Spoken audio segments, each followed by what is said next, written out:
Hello students, how are you doing? Hoje a nossa revisão vai ser sobre as preposições in, on e at.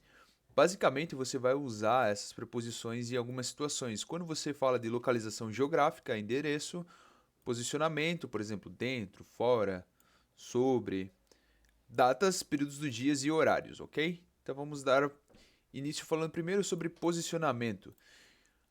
Nós temos algumas situações, por exemplo, quando você vai falar sobre local fechado, você vai usar a preposição in, local aberto on, e quando você não está sendo específico se é dentro ou fora, você apenas quer dizer que está naquele lugar, você vai utilizar a preposição at. Nós já vamos ver aqui alguns exemplos e vai ficar mais claro essa questão, ok?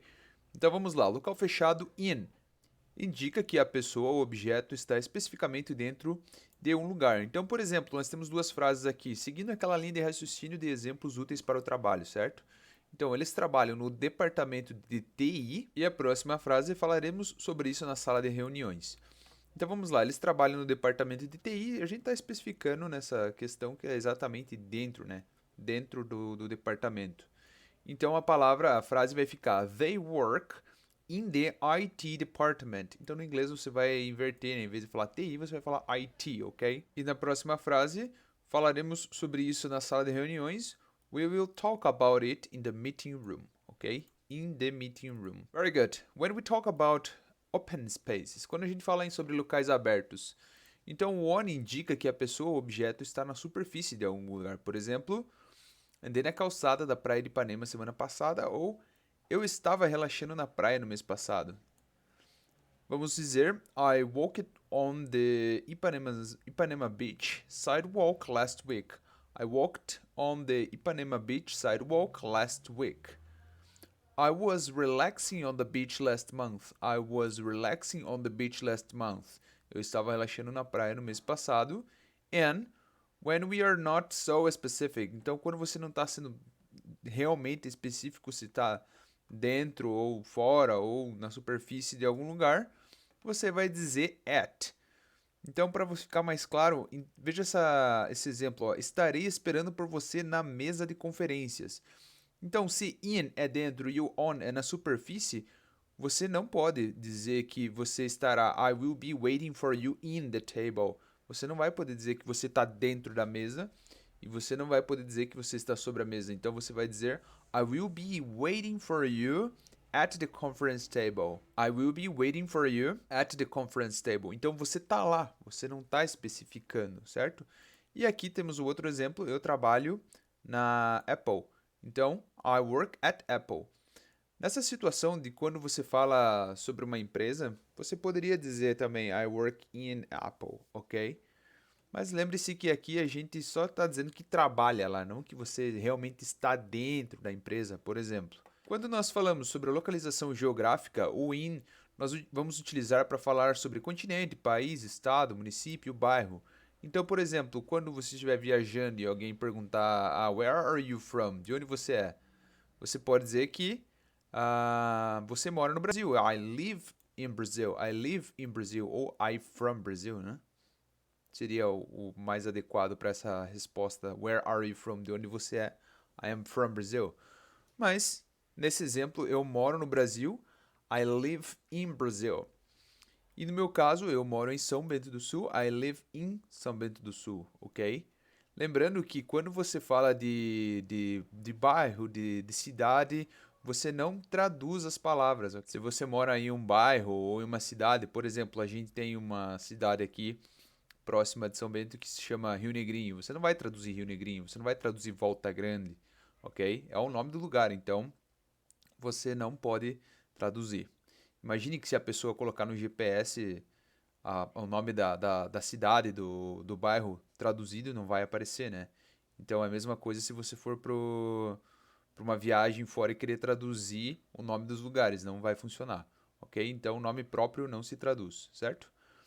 E o on nós usamos quando falamos sobre uma referência, então o nome de rua, uma avenida, uma praça, e um detalhe é que você não pode mencionar um número, tá? Então, como é somente uma referência, não é um endereço específico, você não coloca o nome da rua.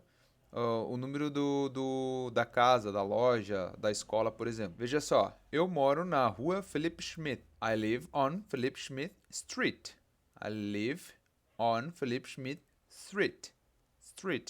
Eu moro na Avenida Augusta. I live on Augusta Avenue. I live on Augusta Avenue, ok? E o at nós vamos usar quando falamos o endereço exatamente, com o número.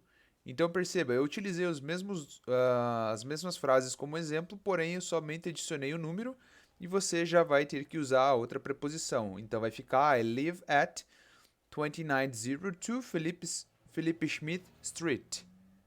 Ou eu moro na 45 na Avenida Augusta, I live at 45 Augusta Avenue, ok? Então lembre-se que localização geográfica, mundo, endereço, referências, nome de país, cidade isoladamente, você vai utilizar o in. Quando você dá um nome da rua, avenida, praça, on. E quando você dá o endereço completo com o número at, ok? Próximo, quando nós falamos sobre datas, períodos do dia e horários. Então, o in nós vamos usar para os períodos do dia, com exceção do at night, ok? Então, veja só, para dizer de manhã, utilizamos o in the morning, in the afternoon, in the evening e at night.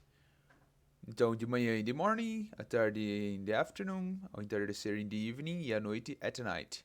Quando nós usamos os dias da semana, a preposição correta é on. Então, por exemplo, on Monday, on Tuesday, on Wednesday, on Thursday, on Friday, on Saturday, on Sunday. E aqui nós temos também on weekdays, que são os dias da semana, e on the weekend or at the weekend. Então aqui a única diferença é que é British English, então um é o inglês britânico e o outro é o americano, né? Então do at você provavelmente vai encontrar com mais frequência no inglês americano. E aí weekend, fim de semana, e weekdays, dias da semana. Então você poderia colocar também, por exemplo, aqui weeknights, as noites de semana, né? Por exemplo. E aí, quando a gente fala sobre horários, nós vamos usar a preposição at. O macete que eu utilizo para vocês lembrarem é que o at é a única preposição que tem T de tempo. Então, se for útil para você memorizar, fica à vontade, usando at, lembrando do T, que é o único que tem tempo. Então, a gente falaria a hora at 1 o'clock, que seria em ponto. E nós temos também o detalhe do AM e do PM para indicar que é antes do meio-dia e à tarde, né, depois do meio-dia. Então vai ficar at 6 o'clock AM e at 6 o'clock PM. E para dizer meio-dia, midday. Meio-dia, midday, meia-noite, midnight. Essa questão do AM e do PM, ela é mais útil quando você está escrevendo, mandando um e-mail, marcando uma reunião, algo do tipo. Porque não tem necessidade, por exemplo, se você está no período da manhã, você falar, agora são 10 horas AM, you know? Não precisa dizer, now is 10 o'clock AM. A pessoa está vendo que está dia, certo? Então, basicamente, essas são as situações que você precisa relembrar, nas quais você vão usar as preposições in, on e at. Ok? Então, revisão rápida, posicionamento, in, dentro, on, sobre, e o at é que você está dizendo que apenas está naquele lugar, né? Então, por exemplo, eu poderia dizer I will be waiting for you in the cinema. Eu vou estar esperando por você dentro do cinema. I will be waiting for you at the cinema. Eu vou estar esperando por você no cinema. Então eu posso estar talvez na frente, ou sei lá, comprando uma pipoca, algo do tipo. Localização geográfica, quando você fala o nome do país, cidade, estado, município, continente, in. Quando você fala o nome da rua, nome da avenida, nome da praça, dando uma referência sem utilizar o número, você vai utilizar a preposição on. Quando você adiciona o número ao endereço, você vai utilizar a preposição at. Quando você fala dos períodos do dia, in the morning, in the afternoon, in the night, in the evening, e lembre-se que a única exceção at night. E quando você fala dos dias da semana, on. E para falar dos horários, at. Ok, guys? So, I hope that you enjoyed this review. Espero que vocês tenham gostado dessa revisão. So, thank you so much, guys, and see you next class. Bye.